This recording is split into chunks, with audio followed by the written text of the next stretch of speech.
In our starting point photography segment for this Wednesday evening, one of the interesting ways that you can learn about stuff is you learn how to do things well, but you can also learn from doing things badly.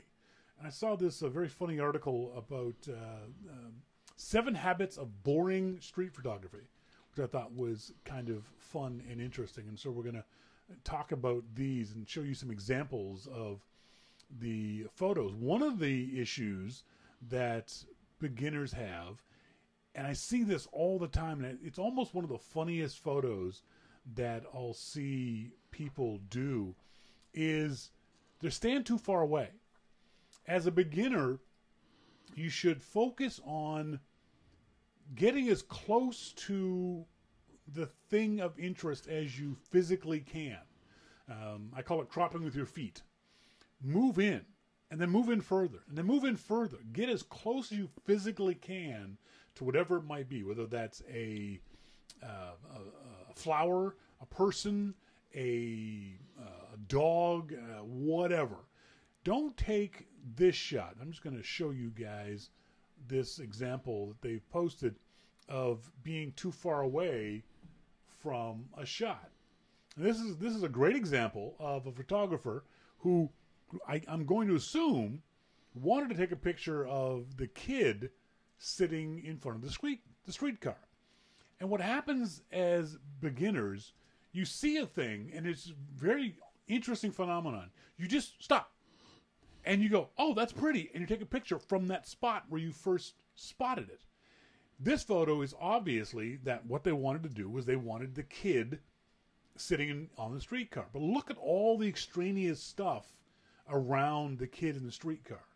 Focus on the thing that makes that photo interesting to you. And in this case, the kid in the streetcar. Okay, great. So now you can see they physically got room to move closer. Get physically closer. If this is someone you know, you can get very, very close. If this is a stranger, maybe you're not comfortable getting really close to them. But if you're not comfortable getting close to them, it's a simple matter to crop this photo down to the spot you want. So I'm just going to zoom in to the photo and show you what a crop of this photo might look like. It's going to look like crap because of the compression of this, but that's the basic idea, is that you would crop it down to just the kid in the shot, because the other stuff that's in the image isn't important to the image. It doesn't matter to the image. It doesn't enhance the image. All it does is distract from the image. It doesn't make the image more interesting. It makes it, in fact, less interesting. So avoid doing those kinds of things. Avoid doing that thing where you're getting so close or so far away that you lose the reason why you're taking the photo. It's a thing that Melissa and I have talked about many times. She'll ask me about a photo, and I'll say, what's important in this photo? What do you think is the thing? Why are you taking this picture? What's the thing that you think is important in the shot? Same with this photo. This is another example of the photo. And it's tough to tell what the photographer was shooting. Was he shooting the woman in the yellow shoes on the left? Was he shooting the pretty blonde on the right? Was he shooting the striped shirted guy in the middle? What is the reason why you're shooting this photo? Are you shooting it because it's a crowded train platform? Tell me why you're shooting the photo. You're too far away from anything of any interest in this photo. There's no subject of the photo. It's just a bunch of people. A bunch of people not doing anything really particularly interesting either. So why are you taking the photo? Keep that. It's one of the keys that I tell people is think about, before you lift the camera to your eye, before you get ready to push the shutter button, think, why am I taking this photo? What's the reason behind my interest in whatever it is that I'm seeing? If you start doing that, it's interesting. You'll do two things. One, your photographs will get better automatically. But two, you'll actually take fewer photos. And that's an interesting thing that I discovered as I became a better photographer. I take fewer photos than I ever have before, because I'm not trying to capture everything. I'm trying to focus on just certain things. So keep that in mind. Another example, kind of similar to the idea of shooting things that are you're too far away from, shooting boring pictures. This, quite frankly, is just a boring picture. There's nothing of any interest in this picture. Now, it might be a pretty girl standing there against that grate and that red background, but it's not an interesting photo. If you know the young lady, then maybe you could get closer. Maybe if you zoomed in to just her hair and her phone. And let me try to do a crop of this just using the browser and see if I can't show you more of what I mean. Maybe this would be a better photo. Obviously, in focus and all that kind of stuff. This to me is slightly more interesting. Not a lot, granted, not a lot more interesting. But this seems to be at least a little more visually interesting than the long shot of her entire body. Again, get as close as you can. Take pictures of things that are interesting. And as pretty as she may be, it's not interesting. It's not an interesting photo in and of itself. There's nothing she's doing that, to me, is photo-worthy. Do you agree with me? Can you see a better photo there? Would you have taken this photo? No, but I'm not going to... Maybe it's some man that took a photo of a pretty girl because he liked the way she looked. True. Good for him. But that being the case, there are better photos of that pretty girl that you could have taken. Yes, but he might just be doing it in passing and not asking her, just taking it and walking away. True. But in my mind, that's also... I don't want to say it's cheating, but it doesn't seem to be doing her any service from the point of view of creating a pretty image of her, if you know what I mean. That either you're going to show her or not. You've taken a pretty woman, a pretty girl, and made her uninteresting. That's not fair to her. It's not doing justice to her. Even if you're going to surreptitiously take the photo, you want that person to be seen in their best light, and that photo doesn't do it for me. If I was taking that photo, even if she was a complete stranger, if I knew her, I'd get closer because hey, Susan, would you mind if I take the picture? You look great right there. And then I would get closer to take the picture. If I don't know her, I'm either going to crop into the photo so it has that image, or I'm going to ask her, excuse me, you've got a great face. Would you mind, just stay where you are. Would you mind if I took a photo of you? Don't worry, I'm not going to use it for any... I think that for me, for street photography, you're doing too much. It's like sometimes street photography is just street photography. Yeah, it's just a picture. It could be a very unflattering photograph of someone, but it could just be interesting with their reaction or whatever. Mm-hmm. So I think you're overdoing, to me, I think you're now talking about a portrait photograph. You're not talking about street photography anymore. That's a great point, because street photography is what you make of it. There are some people who say talking to the person you're taking the photo of is not street photography. Yeah. You want it to be completely natural. Yeah. But others say the exact opposite, that it's photography on the street, not necessarily spontaneous. You can take portraits on the street if that's what you so choose. There are no rules in that regard to street photography, that you can't talk to the person or that you should talk to the person, whatever you personally feel comfortable But if it's doing. that set up, then to me, in my mind, it's no longer street photography. Yeah. So, and that being the case, and I'm not going to disagree with you, but that being the case, if you're taking a quick snapshot, then at least edit the photo so that it becomes an interesting photo. That photo, in my opinion, was not an interesting photo. If I'm going to present that photo to somebody, I'm going to crop into it so it's just her hands with the phone and her head looking down. Mm-hmm. The long shot wasn't interesting at all. Same with this shot. This is I think what you're talking about. This is a street photo. Hang on, let me just get it all in there. Hang on. This is just a street photo, but it's not very interesting. It's a photo that someone took of a guy walking in front of a blue wall. I don't think this is a good photo. Do you? No, I can see why someone took it though, and then thought that it might be interesting. But now we know But I think if you got much closer to him, the window is kind of interesting. The aqua color around the doorway is kind of interesting, and he's all in the kind of same colors. So it could be interesting. I would have waited in this shot, and one of the things about photography is waiting for the shot that you envision. For me, with that pretty blue wall on the left-hand side, I would have waited for somebody with different colors to come by and taking the picture as they were directly in front of the wall. So someone with red or orange or yellow. Yellow would be beautiful up against this wall. And if you want to be a good photographer, you've got to learn patience. Now, patience is hard when you're being a tourist and just wandering around the city, and you've got to get to that next spot by 5 o'clock, or you got to make dinner, or your tour group is moving on. But you try as much as you can to be patient and wait for the shots to happen as opposed to just sort of snapping them. This, to me, the way it's set up now, is not a particularly interesting photo.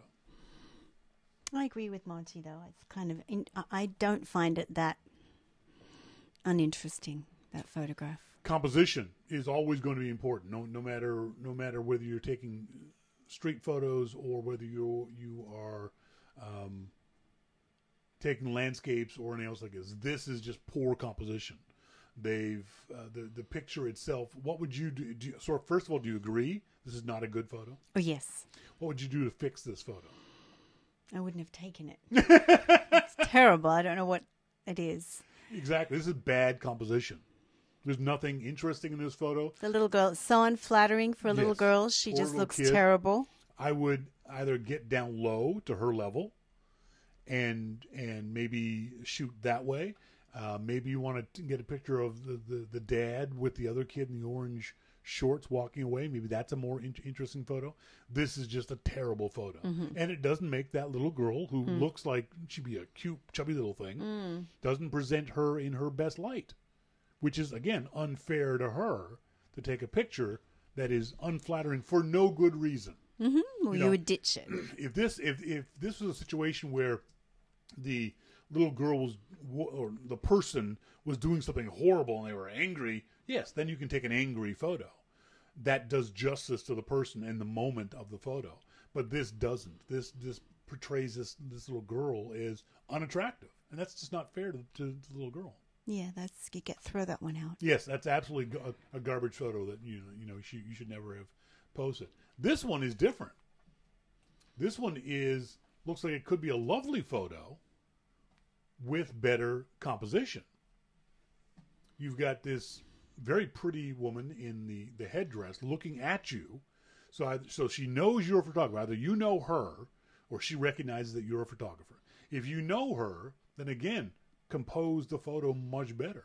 Even in the moment, you can just get down a little bit lower, get her back up against the stone wall with the pigeons above her. There's better shots here. You've got the distracting element of the woman in the back left. You have the distracting element of it looks like some sort of shrine over on the right-hand side. The woman in the foreground with the headscarf on looks like she's got a great face with the sunglasses on her head. She does. And this beautiful color scarf, beautiful face, even though it looks like she's squinting a little bit in the sun. But that looks like it to be a great face to shoot. Now, she's looking at you. If she's a friend of yours, then pose her better. If she's a stranger, what would you do in this situation? You're taking this picture, and suddenly she looks at you. What do you do? Oh, I would probably look over my camera and say, "You look so beautiful. Your scarf is so beautiful. Let's take some photos." Because she does look very beautiful. Assume she doesn't speak your language. Oh, well. Just to go, "You look so beautiful." I don't know. Use gestures and have your camera and say you got one. Come and have a look, or may I show you, or whatever. Yeah, exactly. One of the things you would do with somebody is you would point to them and then point to your camera and smile. Always smile. Oh yes. And I always smile. Well, yeah, you're an inveterate smiler. So. But just make that personal contact with them. Yes. To say non-threateningly, I think you're attractive. Would you mind if I took your picture? So you've got to find ways to do that. Either you know where you're going. So, for example, we're going to Portugal, where they speak Portuguese. We could learn the Portuguese phrase for "May I take your photo?" Mm-hmm. Simple as that. You know, if you're going to France, if you're going to Israel, if you're going anywhere, learn those simple phrases. Would you mind if I took your photo? You smile at the person and respect what they say. If they give you the no, don't take the photo. Of course not. Walk away. Smile again and say thank you. And again, learn the language. Obrigado. Obrigado. Obrigada. Obrigada. Because I'm a girl, I say it that way. One of the other things that you have to watch out for as a beginning photographer is over-processing your photos. This photo is just awful from the point of view of the photographer has used every tool in his tool book and has made this thing just look terrible. The young man's skin is orange. The colors are all blown out. They've oversaturated and overcontrasted and just overworked the photo. One of the things I tell beginners to do when they're doing, especially when they're doing it on an iPhone or even an iPad, if you use them like Snapseed or even the native camera app or Instagram or that kind of stuff, you're looking at that screen and you often don't have your screen set at full color. So the temptation is to overdo something on that small screen. Then when I look at it on a computer screen, I go, "Oh, that looks terrible." Set your settings the way you like them, and then just dial them back about 25%. So if you're increasing the shadows to 50 and it looks good, drop it back down to 35 or 40. Just dial it back a little bit, and you'll find that your photos won't look nearly as, because your iPhone, because the images are so small, it tends to mask a lot of the issues that you might get with banding and those kinds of things with the iPhone. So just keep that in mind when you're doing your photos, just to back it off if you are using them on your iPhone to edit with Snapseed or the native camera app or Visco or any of the other apps that you have. So keep that in mind. Keep that stuff in mind when you're doing street photography. As Melissa said, there are, as she pointed out, there are several different ways of doing it. What I'm thinking of is in Portugal, you're going to be I don't want to say, this is not negative, the sneaky photographer. Why? Again, not negative. No, I just mean why? Because you said you don't want to pose people. You don't want to communicate to somebody. Oh, no, I'm fine with communicating under certain circumstances. But to me, I thought street photography was that very, wow, look at that crusty old guy over there. He has such a fascinating face, or somebody gesturing and it might come out quite well and you haven't got them to pose. So it's just in that moment of experience and the story. It can be. It certainly can be. And for me, it's always, I don't have any hard set rules. It's always in the moment. So if I see a couple of old guys sitting on a bench in Portugal and I look and see that they've got a lovely background, maybe it's the ocean or maybe it's azulejos, the beautiful tiles, I might snap a quick photo, but I'm almost positive I'm going to walk up to them and try to say, "Would you mind, you great faces, would you mind if I take your photo?" Yes, I think you have to build up to being that confident. If you're a beginner, you have to kind of practice how you're going to do it. And one of the things that I've said that we're going to do in our starting point photography workshops, I love doing, is we're going to be walking around Lisbon or the Vancouver one in September here in Vancouver. We're going to be walking around and someone's going to say, "Oh, I love that person's face. What a great look, or what a great outfit they're wearing." And I'm going to go up to the person and go, "Hey, we're a bunch of photographers. We're doing a workshop here in Lisbon. Would you mind if we took your photo?" And they're going to say yes or no. And what will happen is I'll engage the person, assuming they speak English, I'll engage the person in conversation while you guys take candid shots from around us. I'll stand back from the person so you can get good shots of them. You and I did it with our photography group in Vancouver down in Granville Island. We saw these two beautiful girls. They were just coming back from That was Granville Street. Granville Street. I'll say Granville Street. These two beautiful girls who had just come from the local racetrack where they had their fancy hat day. And the two had these, they were all dressed up, had these beautiful, cool, funky, because they're called fascinators, cool, funky hats on. And I was like, oh, we have to take their picture. So I stopped them and said, hey, ladies, we're a bunch of photographers. Would you mind if we took your picture? And they were like, oh, okay, kind of thing. And they let us do it. So that's the kind of thing we'll be doing in Portugal, because it's easier to do that kind of stuff when you're with a group. Hopefully you feel safer doing it that way. Maybe you have more confidence doing it that way. But at the very least, you'll be in a group and not have to worry about someone getting angry or being maybe aggressive or abrasive towards you.